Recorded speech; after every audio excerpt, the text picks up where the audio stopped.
한 주간을 돌이켜보면 뭐 이번 주만이 아니라 수많은 사건 사고들이 여러분들 가운데도 일어나고 이 모양 저 모양 일어나면 또 우리 교역자들은 목사님 이 일이 일어났어요, 저 일이 일어났어요 막 이래요.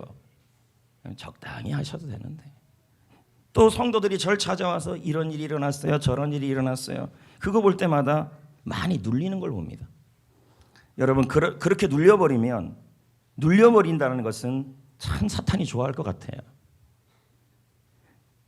여러분 하나님은 살아계시고 마귀는 우리의 영이 눌리고 믿음이 눌리기를 원합니다. 그래야 우리가 영적 폐잔병이 되니까 그렇습니다. 오늘 일어나야 할 줄 믿습니다. 할렐루야, 할렐루야. 한 번 더 인사합시다. 승리합시다. 목소리가 살아나야 할 줄 믿습니다. 승리합시다. 승리합시다. 여러분 오늘 우리는 성막에 대한 말씀을 또 나눌 겁니다. 성막은 하나님이 디자인한 곳이죠. 그러므로 성막을 통해서 하나님이 기뻐하는 삶이 무엇인지 또 우리는 하나님을 어떻게 대해야 되는지를 알 수 있게 되죠. 오늘은 번제단에 대한 말씀입니다. 번제단은 성막의 문을 통과하고 제일 먼저 만나는 곳이 번제단이라는 것입니다. 제물을 태워드리는 제단을 의미하죠. 조각목으로 지어졌고 노수로 쌌습니다. 번제단의 길이는 가로가 2.5m 그리고 높이가 1.5m입니다. 제 키가 1m 70이 넘어가지 않습니까? 뭐 하여튼 그렇습니다. 한 요 정도 요 정도 높이 정도 번제단이 그렇습니다. 여러분이 너무 안 웃어서 그냥 한번 웃겨본 것입니다. 저는 심각하게 웃길 겁니다. 그러면 여러분 번제단을 통해 하나님이 우리에게 말씀하고자 하시는 것이 무엇일까요? 그것은 하나님이 세우신 교회의 모습이 무엇이어야 되는지를 보여주고 있습니다. 여러분 교회는 십자가 위에 세워지는 것입니다. 출애굽기 27장 2절 말씀에 그 제단을 노수로 쌓아라 이렇게 나오고 있습니다. 번제단을 뭐로 쌓아라 그랬습니까? 노수로 쌓아라. 그러면 번제단을 쌓기 전에 그 번제단의 주 재료는 조각목이었습니다. 조각목으로 만든 형틀에 노수로 쌓던 것입니다. 그럼 놋제단은 무엇을 의미할까요? 여러분 놋은 십자가에 달리신 예수 그리스도를 의미하는 것이죠. 왜 그렇습니까? 이스라엘 백성들이 광야에서 큰 범죄를 지었습니다. 그때 지은 범죄가 무엇이냐? 불평이었습니다.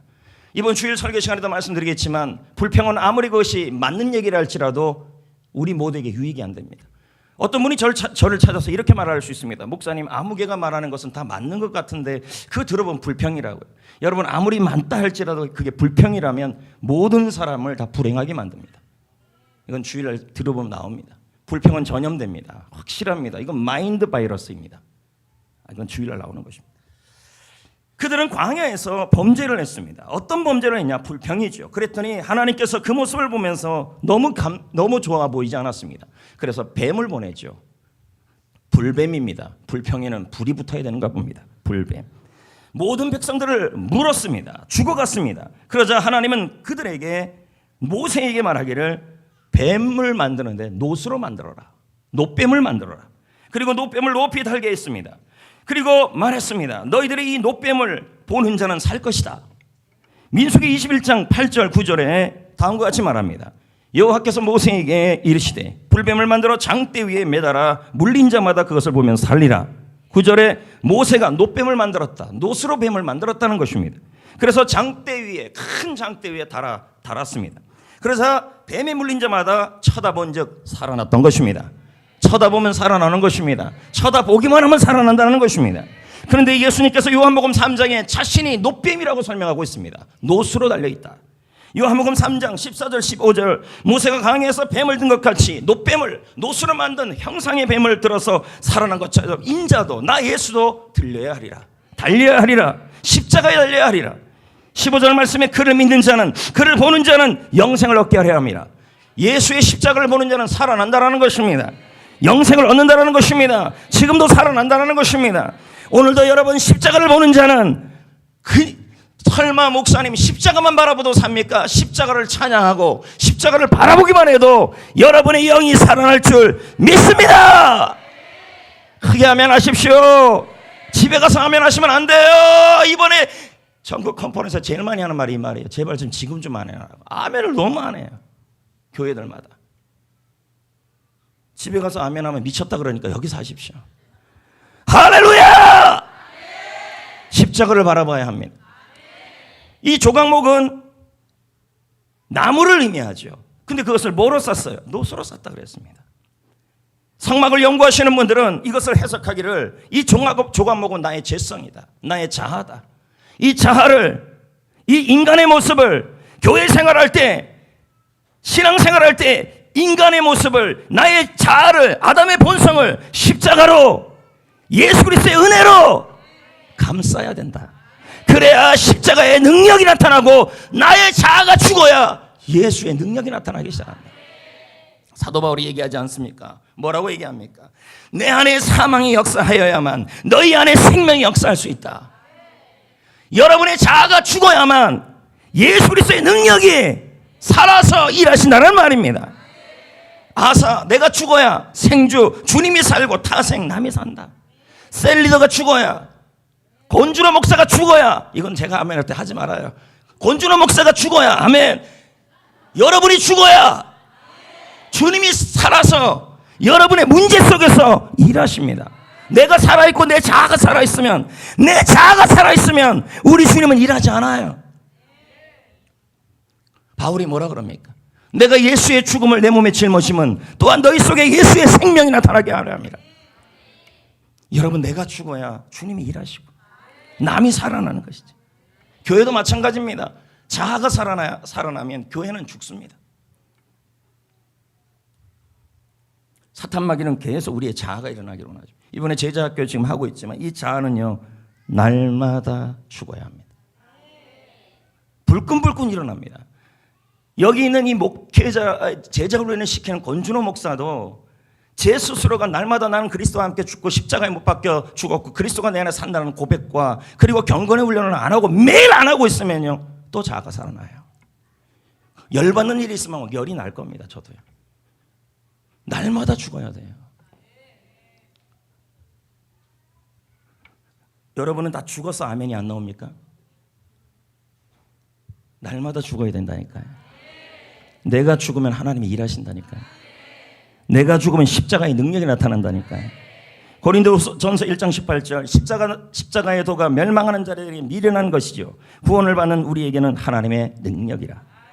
할렐루야. 십자가가 능력이래요. 우리는 이렇게 생각합니다. 교회에 다녀서 만사 형통한 게 능력이다. 여러분, 나의 자아가 죽지 않으면 셀에서 어떤 일이 생기고, 또 셀원들이 속을 썩이고, 또 가정에서 무슨 속 썩이는 일이 일어나면요, 가장 먼저 들은 일이 뭐냐면 내 자아가 계속 살아나 있으면, 문제는 제자 훈련 받았다고 이게 안 죽어요. 날마다 내가 경건에 훈련하고 감사하면서 선포하고 믿어야 돼요. 내가 죽었다고. 안 그러면 또 살아나요. 셀에서 문제가 생기고 가족이 속을 썩이고 그런 상황이 일어나면요, 내 자아가 살아있으면요, 무슨 생각부터 들면 겁이 나요. 왜? 이걸 내가 해결해야 되니까. 내가 드러나 있으니까. 그러나 내가 죽으면요, 예수가 일하시니까 자유가 오죠. 이거 제자 훈련 때 나올 얘기인데, 네. 평안이 오죠. 주님이 책임지십니다. 할렐루야. 여러분, 능력이 뭘까요? 교회에 다녀서 만사형통한 것이 능력이라고 우리는 생각합니다. 그러나 만사형통의 능력보다 더 큰 능력이 있습니다. 십자가의 능력입니다. 십자가 내가 처음 볼 때, 아니 지금 또 볼 때, 날마다 볼 때 나의 안에 기쁨이, 나의 안에 생명이, 나의 안에 소망이, 나의 안에 영이 살아납니다. 아멘. 십자가의 능력은 어떤 능력일까요? 오늘 우리는 십자가의 능력을 기억하셔야 할 줄 믿습니다. 내가 얼마나 큰 죄인인지를 십자가를 바라보면 그것이 깨달아지는 게 그게 능력이에요. 내가 지금도 죄인이라는 게 느껴지지 않아요. 어느 순간 저도 열심히 사역하다 보면 내가 이 정도 목회하면 대단하지 이렇게 생각할 때가 불끈불끈한데, 그럴 때마다 하나님은 저를 쳐요. 교만을 쳐요. 그냥. 우리 교회 열심히 하는 성도들 특히 조심해야 돼요. 이 정도면, 나 정도면 뭐 앞에 간증했던 사람들이 제일 거시기 할 수가 있어요. 예를 들면 뭐 여기 안 한 사람 누가 있겠어요? 나 정도면 셀리더 훌륭해. 여러분, 이렇게 되면 십자가를 지금 보고 있는 게 아니에요. 십자가를 바라볼 때마다 내가 우리 교회에서 기도 좀 많이 하는 줄 알아. 내가 강대성 이거 뭐 얼마나 하는 줄 알아. 나 정도는 해야지. 자, 이런 식으로 나오면요, 하나님이 그걸 쳐요. 늘 십자가를 바라보는 사람은요, 내가 부족하다, 나는 죄인이다, 주님의 은혜는 없으면 못 산다, 나를 붙들어 주신 것은 주님이다. 이게 바로 능력이에요. 믿으시면 아멘. 많은 사람들이 말합니다. 자신을 죄인이라고 고백합니다. 그러나 실제로 말로는 그럽니다. 아무개 집사님, 권사님은 죄인이시죠? 그럼요. 그렇게 말은 합니다. 그러나 여러분, 실제로 나 자신이 말할 수 없는 큰 죄인이라는 사실을 진심으로 마음을 다해 인정하지는 않아요. 자신이 어느 정도 죄인인지 정확히 깨닫게 해주는 것이 바로 십자가의 복음입니다. 십자가를 바라보십시오. 저 십자가를 바라볼 때마다 내 죄를 위해 보배의 피를 흘리신 예수님이 보입니다. 하늘 영광 버리시고 이 땅에 오신 나의 예수님이 보이는 것입니다. 그 예수님이 십자가에 달려 죽으셔야만 비로소 해결받을 수 있는 나의 큰 죄가 보이는 것입니다. 나의 죄가 얼마나 크게 하늘 영광을 버리시고 하나님의 아들이 저기서 못 박혀 죽으셔야 했는가. 나의 죄가 보입니다. 누가복음 5장에 보면 예수님을 만난 베드로의 이야기가 나옵니다.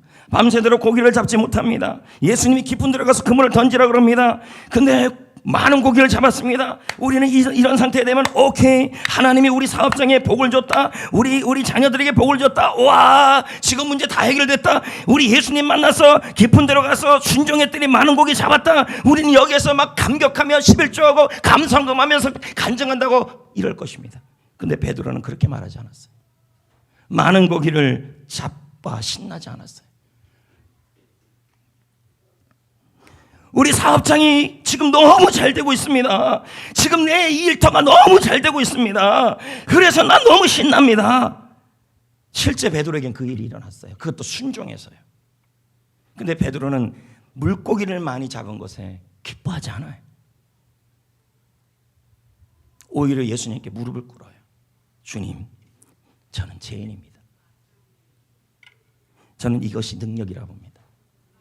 뭔가를 주님께 소유해서 기뻐하는 게 능력이 아니라, 나는 주님이 없으면 하늘나라 가지 못하고, 주님이 없으면 지옥 형벌을 해결할 수 없고, 주님이 없었다면 내 죄를 해결할 수 없었던 나는 주님의 은혜가 있어야 될 사람이라, 그 은혜를 깨닫는 것이 가장 큰 복이라는 얘기예요.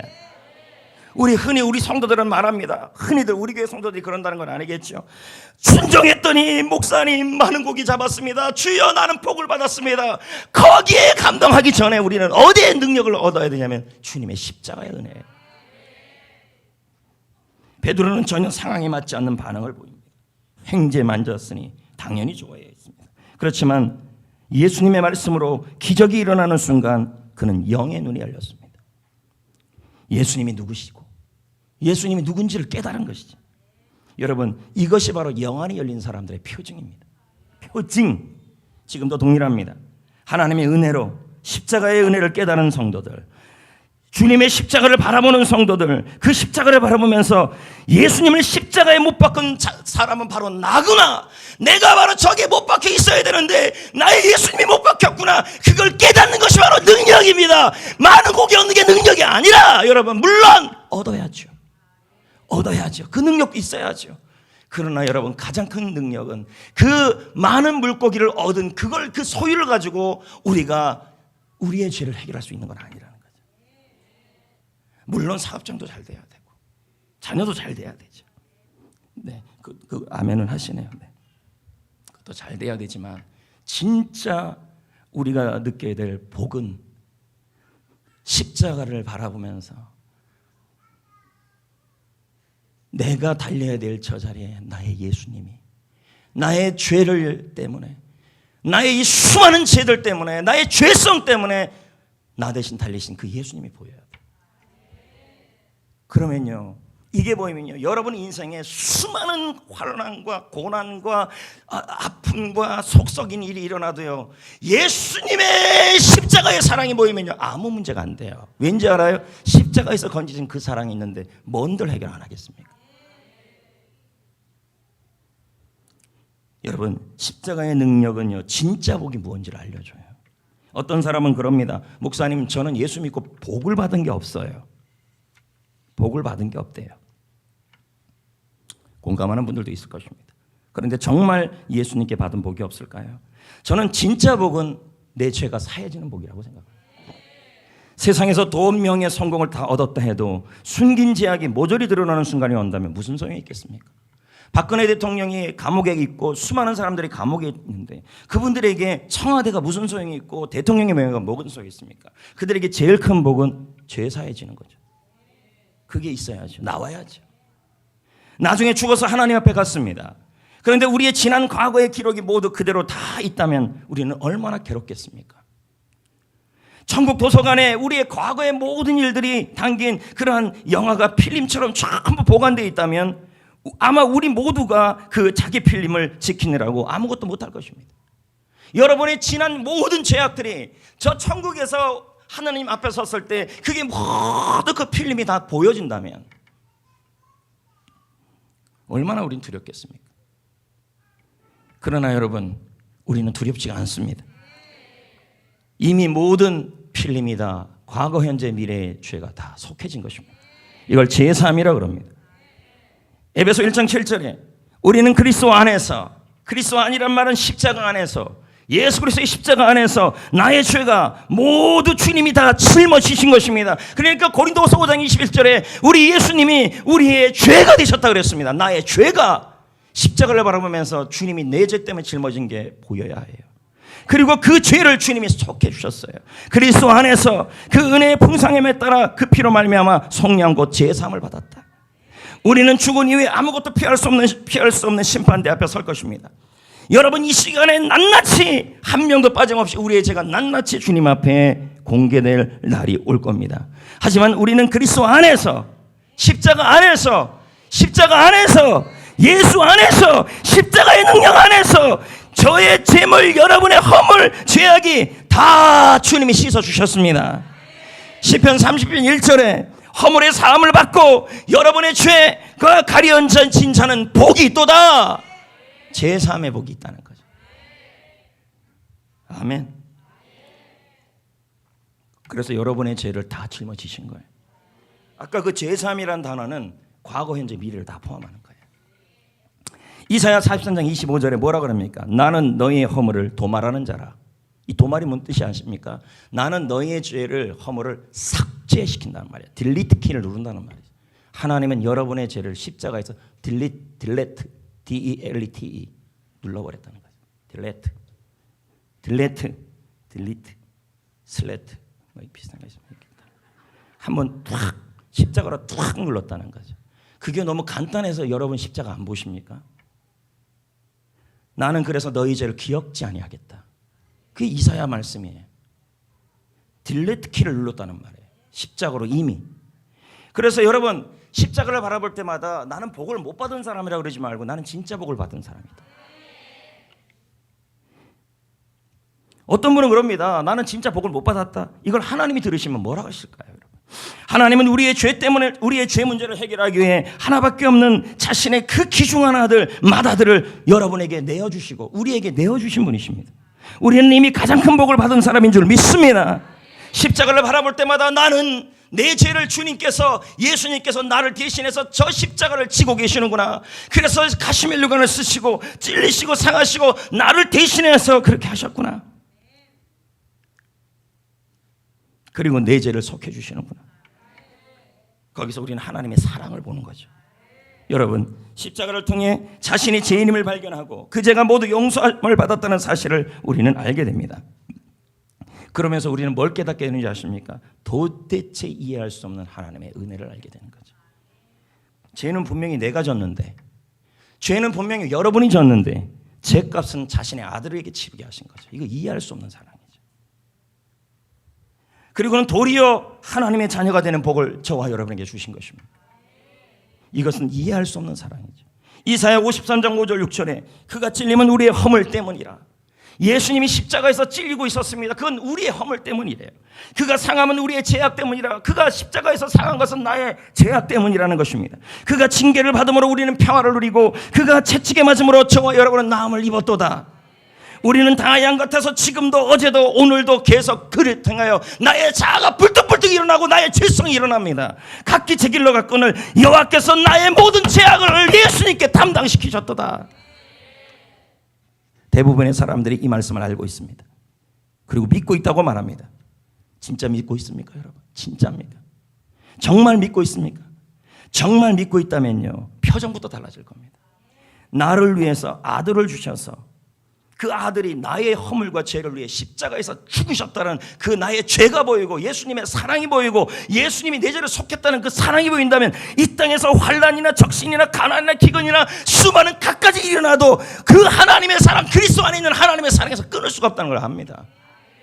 무슨 일이 나도 염려가 안 돼요. 십자가를 통해 나를 구원했기 때문에. 로마서 5장 8절에 우리가 아직 죄인 되었을 때, 여러분이 죄인 되었을 때 그리스도께서 우리를 위해 죽으심으로 하나님께서 대한 우리의 사랑을 확증하셨다. 하나님은 우리 자신의 사랑을 십자가를 통해 보여주셨습니다. 우리를 얼마나 사랑하는지를 십자가를 통해 보여주셨습니다. 내가 죄인 되었을 때, 내가 각기의 길로 갔을 때, 내가 하나님을 몰랐을 때, 하나님을 핍박했을 때, 하나님의 아시 욕했을 때, 그때 아들을 보내주셔서 우리를 사랑하셨어요. 그 사랑을 보여주셨어요. 그래서 십자가에 달려 돌아가시게 하셨어요. 나의 죄 문제를 해결해 주셨어요. 천국 백성이 되게 하셨어요. 지금도 이 얘기를 선포하는데도 아무런 감흥도 감동이 없다면 여러분의 가슴은 이미 식은 거예요. 내가 죄인 되었을 때, 내가 허물이 많았을 때, 내가 주님의 마음을 아프게 했을 때, 그럼에도 불구하고 예수님께서 나를 위해 십자가에 달려 돌아가시고 내 죄를 짊어지시고 나를 위해서 내가 죄인 됐을 때 그 사랑을 확증시켜 주셨어요. 내가 뭔데 도대체. 그래서 나를 하나님의 자녀가 되게 하셨어요. 이게 이해할 수 없는 사랑이죠. 여러분, 이 사랑을 정말 믿게 되면요, 이 사랑을 정말 믿게 되면요, 아무리 큰 어려움이 와도 흔들리지가 않아요. 왜요? 내가 죄인 되었을 때, 내가 죄인 되었을 때 자기 아들을 주신 분이, 그래서 내가 하나님의 자녀가 되었다면, 그래서 지금도 그 자녀가 되었기에 십자가의 은혜를 주시고 아들을 주신 사랑이고 천국을 주신 은혜라면, 지금 그 하나님의 자녀가 된 우리가 환난, 가난, 적신, 기근, 질병, 아픔, 속썩이는 일들, 내가 감당하지 못한 일이 일어난다 할지라도 우리를 어떻게 버리겠냐고요. 십자가를 주신 은혜가, 이 은혜가 있는데요.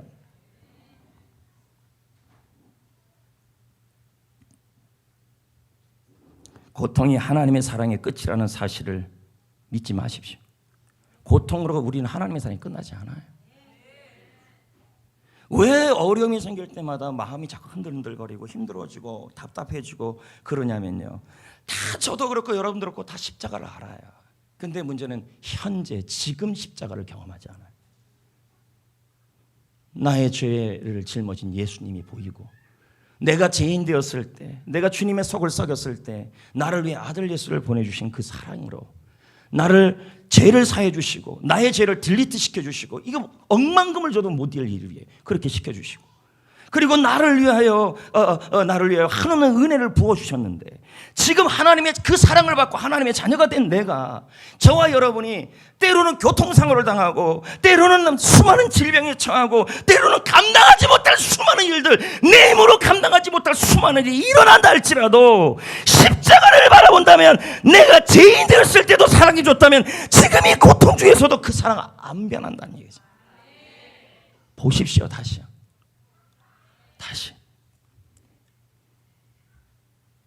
그래서 이런 말이 있잖아요. 십자가는 세 가지 노가 있다. 노, 퍼니스먼트. 왜요? 해석 다 해드릴게요. 십자가를 바라보면 형벌이 없다. No condemnation. 십자가를 보면 저주가 없다. No curse. 다 해석해 드릴게요. 저주가 없다. 십자가는요, 그걸 설명해 주고. 근데 여러분이 죄인 되었을 때 이 세 가지를 다 해결하셨어요. 그러면 지금은 하나님의 자녀가 됐잖아요. 그러면 지금 왜 자꾸 불안하냐면, 십자가를 지금 안 봐요. 지금 보십시오. 그걸 볼 때 내가 죄인 되었을 때 나를 사랑해 주셨던 사랑이라면, 하나님의 자녀가 되어서 환난, 적신, 가난, 기근, 수많은 어려움이 일어난다 할지라도 주님은 여전히 여러분의 사랑을, 여러분을 향한 은혜를 끊지 않아요. 해결하셔요. 승리하셔요. 믿으시면 아멘. 십자가 지금 바라봐야 할 줄 믿습니다. 나를 죄인 되었을 때 사랑해 주시고, 내가 하나님과 원수 되었을 때도 사랑하시고, 내가 아주 연약할 때도 나를 사랑해 주셨던 십자가 예수의 사랑이고 하나님의 사랑이었다면, 하나님의 자녀가 된 지금 이 순간에 여러분 속에 일어나는 수많은 일들이 일어나고, 내 힘으로 감당하지 못하는 일들이 이번 일주일 동안에 수많이 일어난다 할지라도, 내가 하나님의 자녀라면 지금 여러분이 왜 불안할까요? 십자가를 지금 안 봐요. 지금 봐야 돼요. 현재 봐야 돼요. 믿으시면 아멘. 할렐루야. 지금 우리 십자가를 바라보셔야 합니다. 십자가.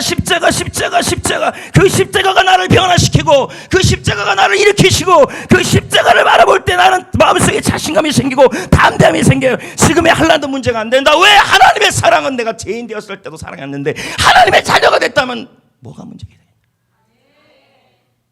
아무 문제가 안 된다는 거. 손톱 소지, 핸드 다운. 네. 목사님도 심각하게 하니까 여러분들도 열심히 좀 들어주세요. 핸드 다운. 저의 잉글리시는 다 알아들을 수 있습니다. 나는 미국 사람들을 이해를 못하겠어요. 영어는 알아들으라고 하는 건데 왜 이렇게 굴려 적히고 연음을 자꾸 만듭니까? 알아들으면 되는 거 아닙니까? 성도 여러분, 이 십자가의 능력이 바로 복음인 줄 믿습니다. 출애굽기 27장 2절에 내 모퉁이 위에, 번제단의 모퉁이 네 곳에 뿔을 만들라 그랬습니다. 여러분, 이 뿔이 뭔지 아십니까? 바로 능력이 있는 뿔인데 구원의 뿔입니다. 시편 18편 2절에 여호와는 나의 구원의 뿔이다. 여호와는 나의 구원의 뿔이라. 이 말은 무슨 말입니까? 성도 여러분, 그리스도를 통해, 하나님을 통해서 구원의 능력이 나타난다는 말인 것입니다. 여러분, 이것이 복음입니다. 로마서 1장 16절에 내가 복음을 부끄러워하지 아니하노니 이 복음은 모든 믿는 사람들에게 구원을 주시는 하나님의 능력이라. 할렐루야. 이 번제단이 여러분 뿔이 이쪽으로 있지 않고 밖으로 향하고 있습니다. 이건 뭐예요? 복음은 전파되어야 하고, 복음은 전해져야 하고, 복음은 나타나야 하고, 복음은 전해져야 함을 보여주고 있는 것입니다. 건강한 교회는 구원의 뿔이, 복음의 뿔이 지속적으로. 여러분, 어떤 교회가 하나님이 디자인한 교회입니까? 전도하지 말아라. 아우, 그 교회 갔더니 왜 이렇게 귀찮게 하는지 몰라. 맨날 전도해라. 귀찮아. 하나님이 디자인한 교회가 어떤 교회인데요? 구원의 뿔이 세상을 향해 나가는 교회입니다. 많은 성도들이, 우리 교회 성도들 말고요, 많은 성도들이 자기가 원하는 교회를 자꾸 말합니다. 그리고 자기가 원하는 교회 스타일을 찾았습니다. 이건 나중에 하나님 앞에 가면 정말 가슴 아픈 일들입니다. 하나님께서 우리에게 복음을 값없이 주신 줄 믿습니다. 값없이 줬다는 말은 복음이 싸구려란 말이 아닙니다. 여러분, 값을 매길 수 없을 만큼 귀중하다는 말입니다. 눈곱만큼 받을 자격도 없는 우리에게 하나님의 어마어마한 사랑이 일방적으로 우리에게 부어주신 것입니다. 다시 말씀드립니다. 복음은 전도형 교리도 아닙니다. 복음은 죄책감의 처리반도 아닙니다. 복음은 문제 해결사가 아닙니다. 복음은 하나님의 능력입니다. 아멘. 크게 좀 아멘을 하시기를 부탁드립니다. 목소리까지 눌리시지 마십시오. 성격이라 얘기하지 마세요.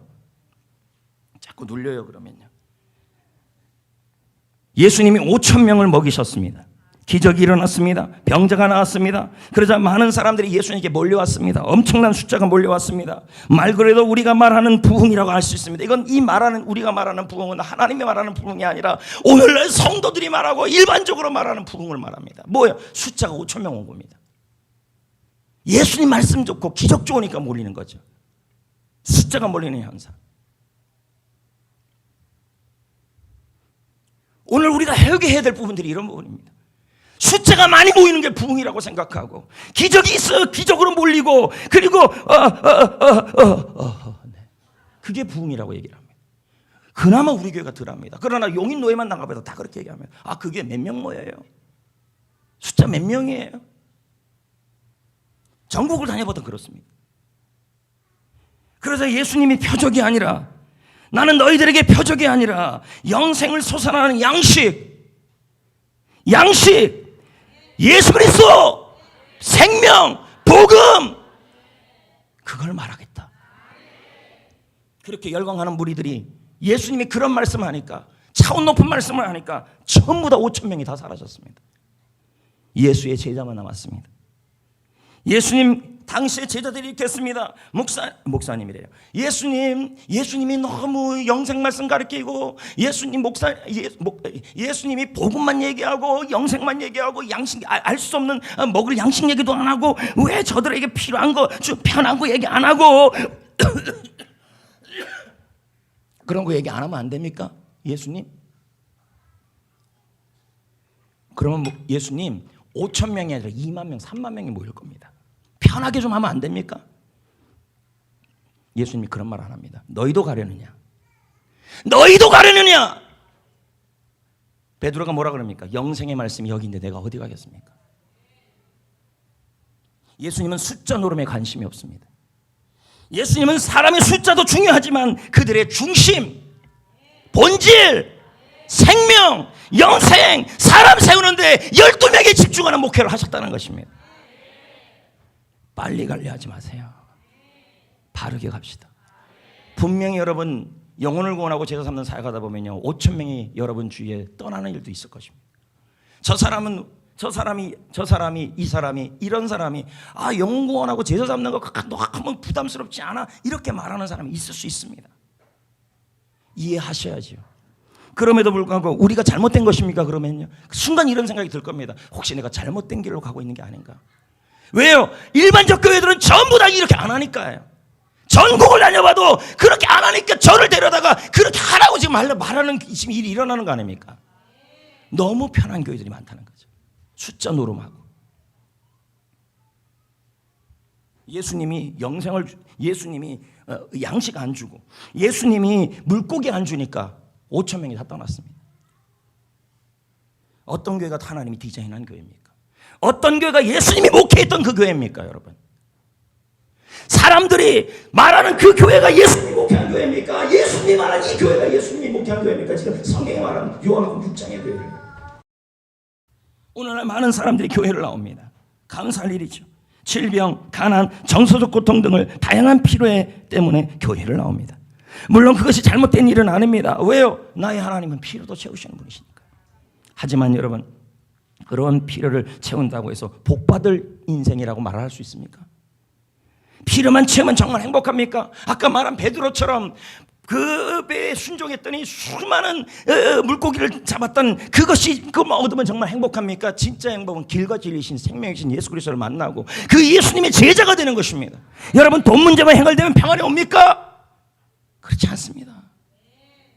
병만 나오면 다 괜찮아질 것 같습니까? 그렇지 않습니다. 내가 내 안에 예수의 십자가의 은혜를 바라보고 지금도 오늘도 십자가가 나의 십자가가 되고 십자가를 지금도 바라보면서 내가 그리스도의 제자로 달려가는 그 삶이 나에게 진짜 행복을 주는 거예요.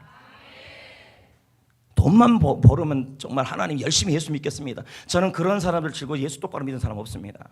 힘들 때 똑바로 믿었던 사람이 돈 벌어도 똑바로 믿습니다.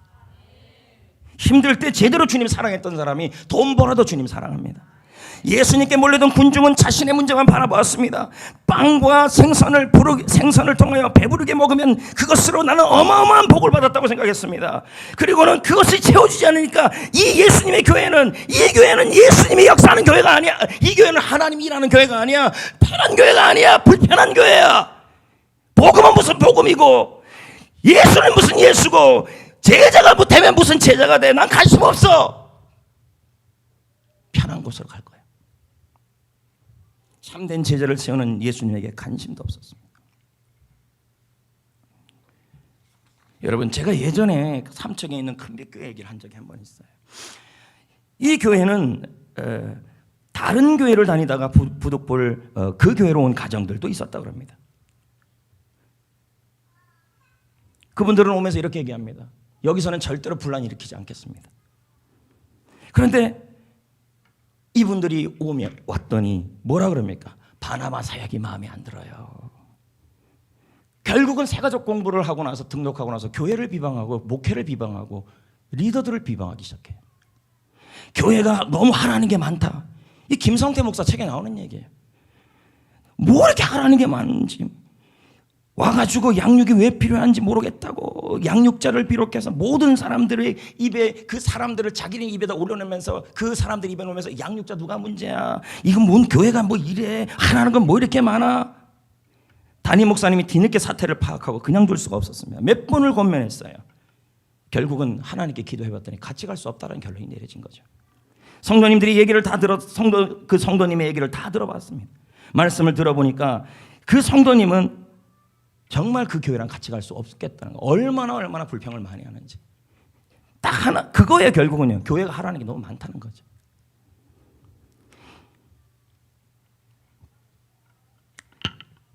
이 목사님은 말했습니다. 그 성도님에게 이 교회가 개척하면서 세운 목회 철학을 부정할 수 없습니다. 우리 교회는 생명을 살리고 전도하고 양육받는 교회입니다. 이게 맞지 않아서 안 그러겠다 놓고서 불평한다면 다른 교회 가십시오. 이렇게 얘기를 했다는 거예요. 그랬더니 이 사람이 그럽니다. 정말 다른 데 가요? 네, 그래서도 돼요. 다만 다른 교회 가서는 그 교회가 지향하는 그 부분을 인정했으면 좋겠습니다. 안 그러면 그 교회가 지금 그분이 가신 그 교회가 또 그 교회가 그분 때문에 힘들어질 겁니다. 목사님은 마음이 아팠지만 그 성도님과 마지막 인사를 나눴다 그럽니다. 김성태 목사는 말합니다. 건강한 교회를 세우기 위해서는 우리 교회가 지향하는 전도와 양육 시스템에 대해 생각을 같이 할 수 없다면 성도로서 함께 하지 않는 것이 낫다. 그런데 그 부분도 살펴보니 초신자나 새가족은 전혀 문제가 되지 않았다. 결국 이 부분에 있어서 문제를 일으켰던 사람들은 다 수평이동 성도였다. 거의가 그랬다는 거죠. 이들은 불만이 많다. 왜 자기들이 본 것이 있고 들은 것이 있고 그전에 경험한 교회가 있는데 왜 이렇게 삼척의 큰빛교회는 하라는 게 맞냐? 결국은 그 부분들이 못 견디고 편한 교회로 찾아갔다 그럽니다. 하지만 그 목사님은 그렇게 말해요. 우리 성도들이 동요되기보다는 담임 목사님의 목회 철학, 쉽게 말하면 생명 살리고 제자 삼는 이 사역에 철저하게 지지해 줬다. 여러분, 지금은 이 교회가 아주 건강한 교회가 되었습니다. 지금도 우리 교회가 그렇게 돼 있지 않습니까? 제가 이번에 집회 갔던 교회 중에 한 교회, 그 교회에서 이렇게 합니다. 그 목사님 그럽니다. 목사님 여기 용인에서 온 성도가 있다는 거예요. 뭐예요? 그랬더니 그분이 용인 어디서 왔는데 끝나고 얘기를 하려고 그랬는데 얘기했다가는 또 저한테 너무 쏠릴 것 같아서 그냥 왔는데 이렇게 얘기해요. 성경교회가 너무 유명한 걸 알고 있대요. 돌아오면 또 뭐 영적 전쟁이죠. 우리도 왜 우리 교회가 영적 전쟁이 많을까요? 아무것도 안 하는 교회면 전쟁도 없어요. 아무것도 안 하는 셀이라면 전쟁도 없어요. 생명 살리는 셀이에요. 제가요 느끼는 게 뭔지 아십니까? 구역이 전부 다 전도하는 구역 없어요. 지금 한국교 거의가요. 우리 교회가 특이해요. 지금요. 리더가요 나 혼자 남았다 그래도요 본질 붙잡고 짠 내내십시오. 짠 소금만 내십시오. 리더가 살면 살아요. 결국은 이겨요. 그런 예를 제가 수없이 봤어요. 우리 교회 리더를 통해서요. 처음에는 나 혼자밖에 없다 울고 불고 막 하도요. 끝까지 본질 붙잡고 비전 붙잡고 가면 그 셀이 살더라고요. 아멘. 아멘. 할렐루야.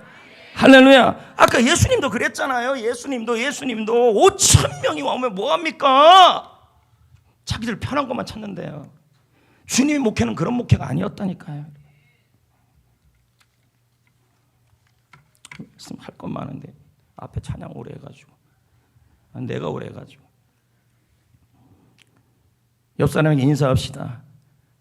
바르게 가는 교회입니다. 인사합시다. 또 인사합시다. 참 잘하고 있습니다. 인사합시다.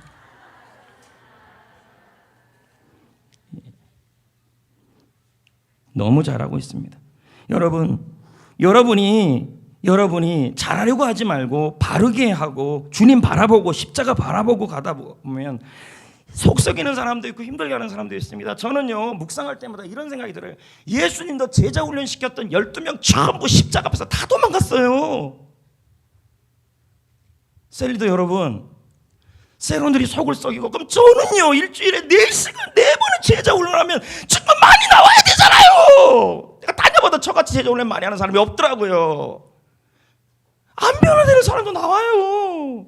막 울고 싶어요. 어떨 때는요.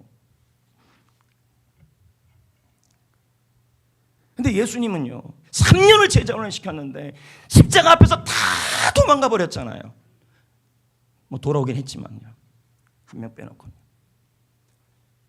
누가 속을 썩이든 안 썩이든 셀리더 여러분, 세론 여러분, 예수님을 바라보시면서 나중에 주님 앞에 섰을 때 잘했다는 말을 들어야 돼요. 대충 했단 말 들으시면 안 돼요. 생존을 위해 살지 말고 생명을 위해 살다 가는 거예요. 이 생명 다할 때까지 비록 눈물을 흘리고 좁은 길이라 할지라도 내 마지막 끝에 주님이 두 팔 벌려 기다리면서 수고했다는 그 말을 들을 때까지 가는 거예요. 왜요? 바르게 가니까 주위에서 바르지 않다고 얘기를 해요. 왜요? 특별하니까요. 작작하라고 얘기를 합니다. 좀 대충 좀 하라고. 예수님도 대충 안 왔는데요. 제대로 가니까 사탄의 방해도 있는 거예요. 아, 이거 해야 되는데 내장 남았는데. 아유, 저기 좀 아멘들도 여기 좀 크게 하고 있나요? 여기 아멘 소리가 안 나와요. 어떻게 집에 가서 좀 아멘 할 생각 들이신가요? 아끼지 말아야 될 게 아멘입니다. 서로 위로합시다. 다 전우예요. 전우. 격려하시고 셀리더들 잘하고 있습니다.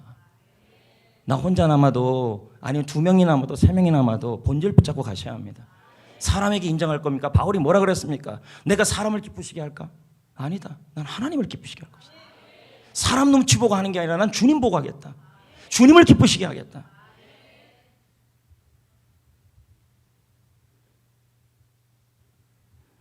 째려보지 말아요, 전혀.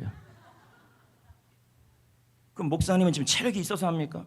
다 쏟아내는 거예요, 지금요. 지금 여기서요. 나의 마지막 설교라고 생각하고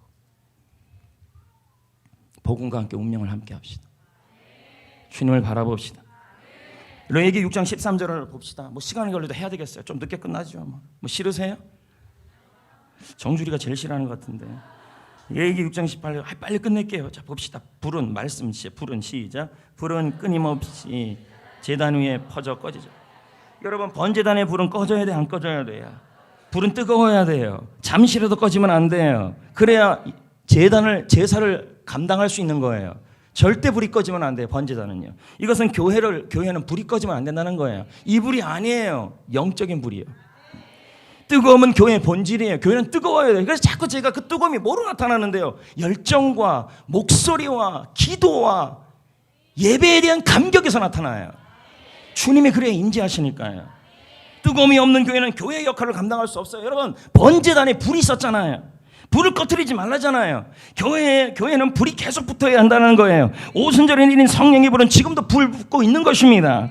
주님 오실 때까지 붙어 있어야 하는 것입니다. 불이 꺼지면 어떻게 되는데요? 교회가요, 추워요. 불이 꺼지면 교회는 캄캄해져요.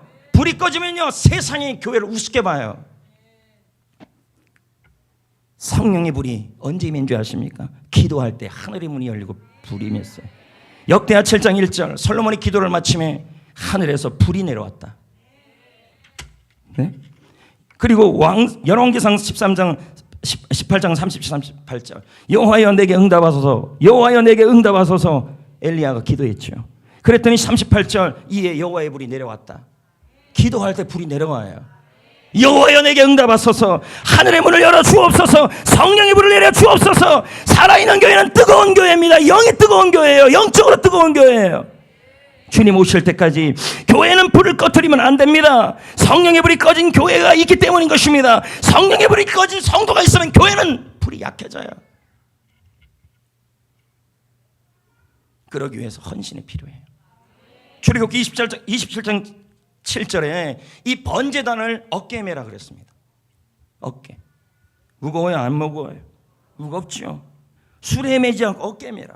이것은 뭐예요? 기도할 때, 사명을 감당할 때 불이 꺼지지 않고 이 번제단, 십자가와 복음과 그 모든 것에서는 끝까지 누가 뭐라 그래도, 주위에서 착착하라 그래도 끝까지 생명 살리고 제자 삼는 사역에 사명을 기분에 따라 상황에 따라 하지 말고 끝까지 주님 손 잡을 때까지 가라는 거예요. 무거워도요. 분명히 무겁다 그랬어요. 사역, 제자 삼고 영혼 구하는 사역이 십자가를 말하는 은혜가 없다면 전도도 제자 삼는 사역도 경건의 훈련도 모두 다 짐이에요. 무거워진다는 거죠. 무겁다고 앉아버립니다. 셀모임 대충 해버립니다.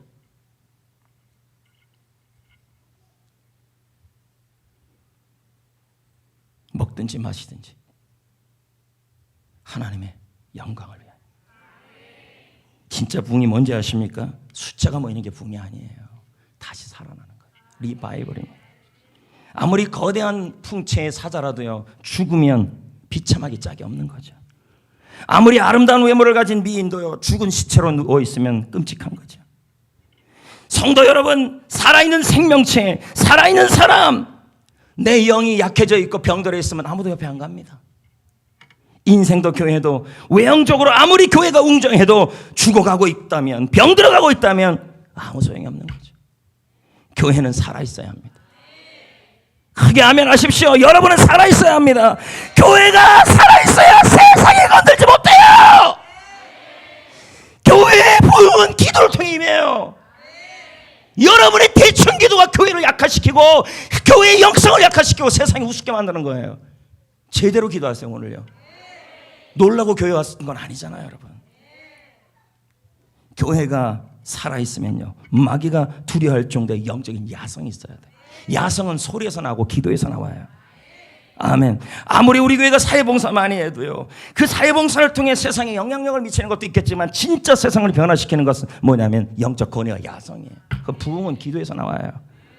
아멘. 아멘.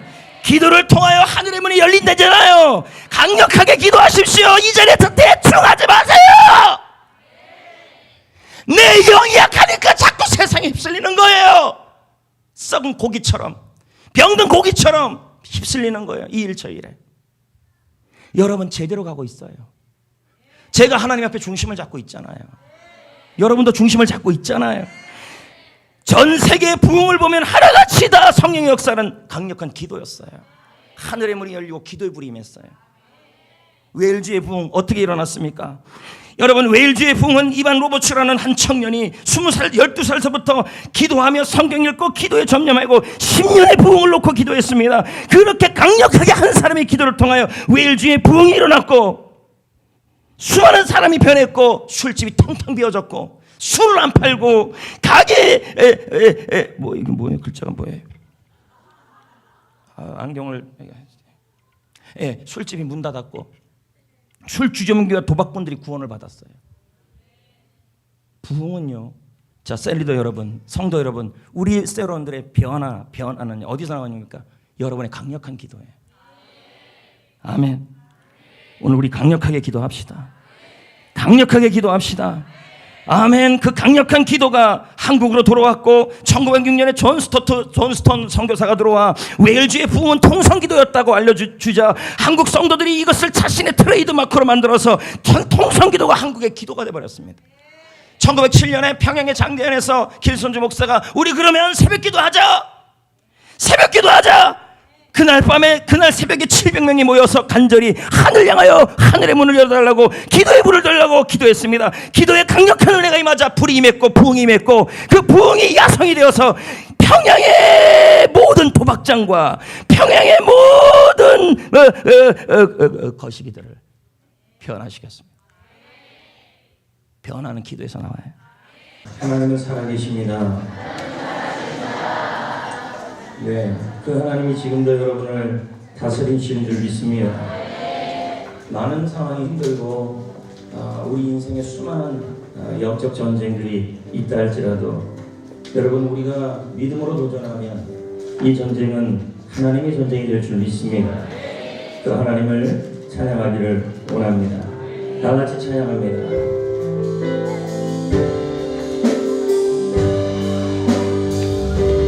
주를 찬양, 손을 들고 찬양, 전쟁은 나에게 속한 건 아니니 주를 찬양, 손을 들고 찬양, 전쟁은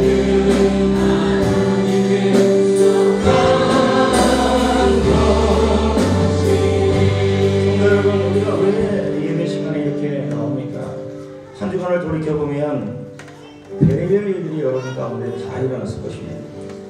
그 상황 속에서 위로받을 분은 주님밖에 없기 때문에 오늘 나온 겁니다.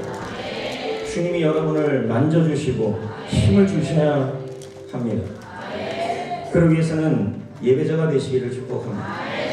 하나님 앞에서 모든 것 위에 뛰어나신 그분 앞에 전심으로 예배할 때 오늘 여러분의 마음속에 해결 안 되는 수많은 질문들과 고민들이 있는데 사실 주님을 예배 시간에 만나고 기도하다 찬양하다 만나면 일순간 해결되기도 합니다. 그렇게 예배하시기를 축복합니다. 할렐루야. 다시 한번 찬양합시다. 주를 찬양. 주를 찬양. 손을 들고 찬양. 전쟁은 하나님께 속한 것 아니니 주를 찬양. 손을 들고 찬양. 전쟁은 하나님께 속한 것. 3절입니다. 주의를 불러보면 주위를 들여보면 아무도 없는 듯 믿음의 눈을 들면 보이는 분 계시네. 지금도 내 안에서 역사하고 계시는 사랑과 어둠의 곳에 나 큰 소리로 찬양합니다. 주를 찬양.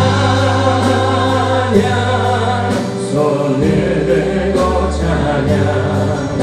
전쟁은 나에게 속한 것 아니니 주를 찬양.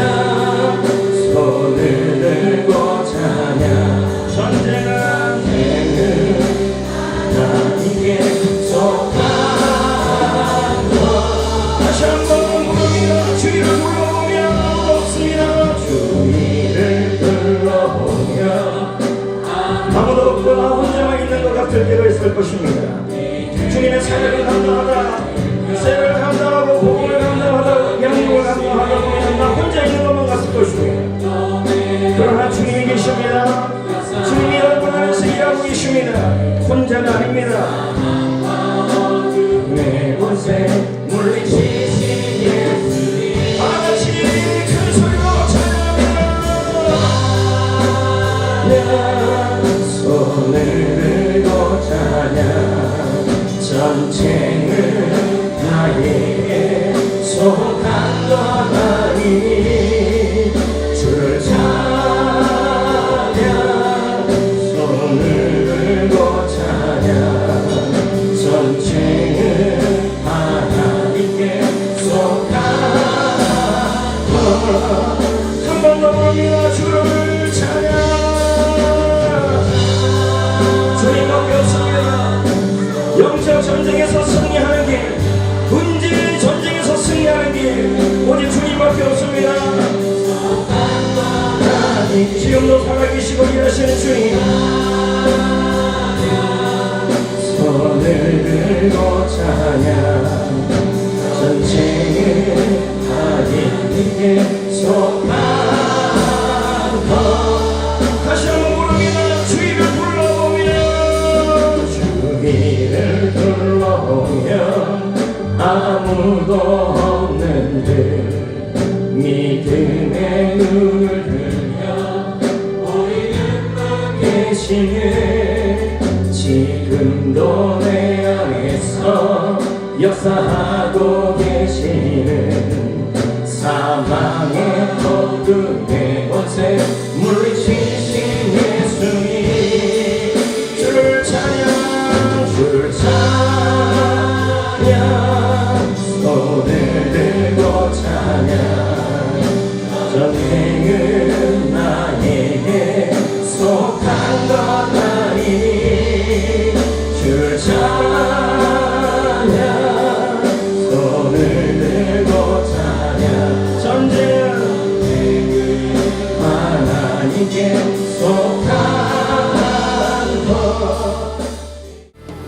영광 영광 할렐루야 영광 영광 할렐루야 오늘 이 자리에 하나님의 영광이 하나님의 은혜가 하나님의 성령의 불이 하나님의 인도하심이 다시 한번 찬양합니다. 강력한 하나님의 은혜가 임재가 오늘 이 자리에 하나님의 임재가 있기를 원합니다. 각가지 일들 속에서 수많은 일들 속에서 정신이 혼미해지고 집중력과 잡념이 생기는 우리의 일상에서 각가지 많은 걱정에서 우리의 시선을 주님께 집중하기를 원합니다. 다시 한번 찬양합니다. 영광 영광 할렐루야 영광 영광 할렐루야 영광 영광 할렐루야 미하 거짓과 속임수로 가득 찬 세상에서 거짓과 속임수로 가득 찬 세상에서 어디로 갈지 몰라 머뭇거리고 있네. 공중의 권세 잡은 자 지금도 우리들을 실패와 절망으로 넘어뜨리려 다같이 찬양합니다. 주를 찬양 손을 들고 찬양 전쟁은 나에게 속한 것 아니니 악한 사단의 꾀임과 유혹과 사탄 마귀의 괴계에서 승리하기 위해 지금도 모든 이간과 분쟁 속에 휩쓸리는 사단의 궤계 속에서 영적 분별을 하여 오직 주님 안에 승리를 이루기를 소망하는 마음으로 거짓과 속임수로 가득 찬 세상에서 어디로 갈지 몰라 머뭇거리 더 큰 소리로 찬양합니다. 공중의 영적 야성 하나님 앞에서의 거룩한 야성 여러분의 목소리와 기도의 소리가 신앙의 야성이 있어야 합니다. 세상에 눌리면 안 됩니다. 문제에 눌리면 안 됩니다. 주를 찬양 손을 들고 찬양 전쟁은 나에게 속한 것 아니니 큰 찬양 소리 큰 기도 소리 지금의 현실과 절망과 어려움과 질병에 눌리면 안 돼요. 우리 주님은 살아계시는 것입니다. 다시 한번 부릅니다. 거짓과 속임수로 가득 찬 세상에서 어디로 가야 몰라 머뭇거리고 있네. 공중의 권세 잡은 자 지금도 우리들을 실패와 절망으로 자 이걸 안다면 어떻게 해야 될까요? 큰 소리로 찬양합니다. 찬양 손을 들고 찬양 우리가 부르는 노래는 세상 노래가 아닙니다. 하나님의 임재를 구하는 찬양인 것입니다. 주를 찬양 지금도 다스리시고 지금도 보호하시고 지금도 이 세상을 통치하시고 다스리시는 주님 예배자로 서셔야 합니다.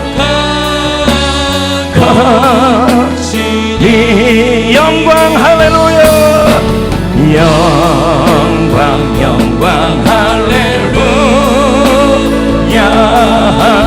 영광 영광 할렐루야 영광 할렐루야 영광 영광 할렐루야 지금 승리하 승리하리라. 지금 승리. 다시 부릅니다. 영광 할렐루야. 영광. 목소리가 눌리면 안 돼요. 환경이 힘들다고, 문제가 생겼다고 찬양 소리, 기도 소리, 영성까지 눌리면 안 돼요. 영성이 열려야, 찬양 소리가 열려야 문제가 열립니다.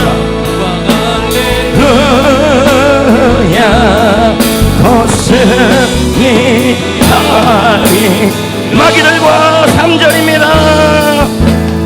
마귀들과 싸울지라 죄악 벗을 형제여 구주 예수 그리스도 그 심판을 올리고 너를 도와주시려고 서서 기다리시니 어서 나오다시오. 할렐루야. 영광 영광 유야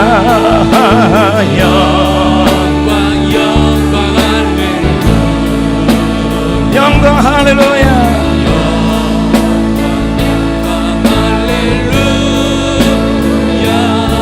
지금 승리